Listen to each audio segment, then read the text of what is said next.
Remembrance Day will soon be upon us once again, and Canadians from coast to coast to coast will pause for a minute of silent reflection on those men and women who have made the ultimate sacrifice in the service of Canada. It is time to target just how has Remembrance Day evolved. For those of my generation, November 11th was a less complicated ceremony than for those of today's generation.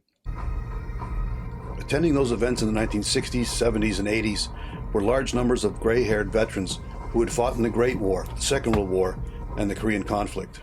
What made it easier to commemorate these veterans was that the Canadian sacrifice in those wars had not been in vain. In all three of those conflicts, Canada was aligned with the side which prevailed. In the Great War, Canadian soldiers fought for the British Empire to defeat the Central Powers. In the end, the German, Austro-Hungarian, and Ottoman empires were vanquished, and Canada was recognized as an independent nation. The veterans who had endured the horrors of trench warfare returned home victorious, but their collective opinion was that they had fought, quote, the war to end all wars.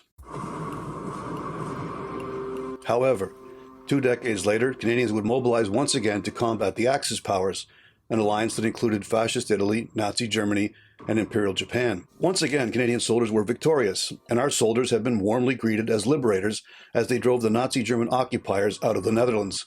Once the horrors of Hitler's Holocaust became widely known, the sacrifice made by Canadian soldiers to rid the world of such evil was clearly commendable. Despite this, the motto of those who had survived the Second World War was that of never again. Just 5 years later, that motto proved hollow when the North Korean forces crossed the 38th parallel and invaded South Korea. The United Nations condemned the invasion and mounted an international intervention. Canada heeded the call, and for the next 3 years helped to battle the North Koreans to a standstill along the original border. The Cold War was thankfully a bloodless affair, much thanks to the mutually assured destruction, mad nature of the world being divided into 2 nuclear-armed superpowers.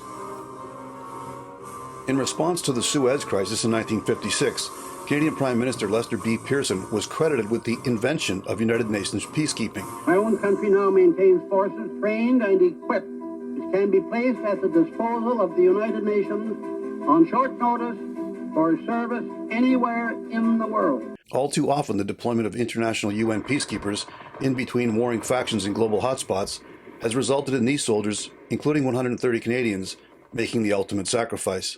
While these tragic deaths may not have resulted in securing a victory for Canada, those troops were killed in the pursuit of peace, and that in itself is a noble cause.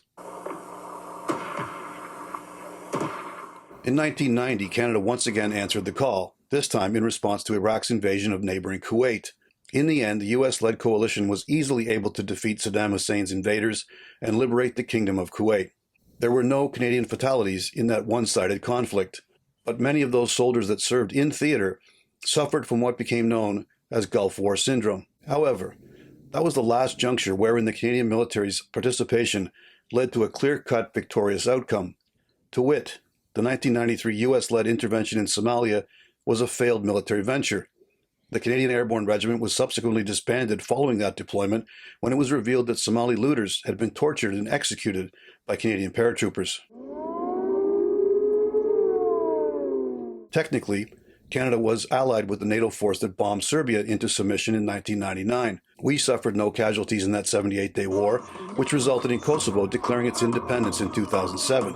Thank you, Europe. Thank you, America. Thank you, Great Britain. The use of NATO in this case as an offensive force to violate Serbian sovereignty and redraw the map of Europe continues to leave a stain on the alliance. Ditto for the NATO-led occupation of Afghanistan, in which Canadian soldiers fought and died in a war that the US generals knew from the outset we could not win. Throw in Canada's eventual support for the US illegal 2003 invasion of Iraq and the 2011 NATO-led Canadian-commanded bombing of Libya into anarchy, and the record of the Canadian military over the last 3 decades is questionable at best. This is why Canadians need to do more than simply honor past sacrifice on Remembrance Day. We owe it to all those who serve Canada in uniform to ensure that our politicians only put them at risk when it is truly in the interest of Canada. This has been On Target. I'm Scott Taylor.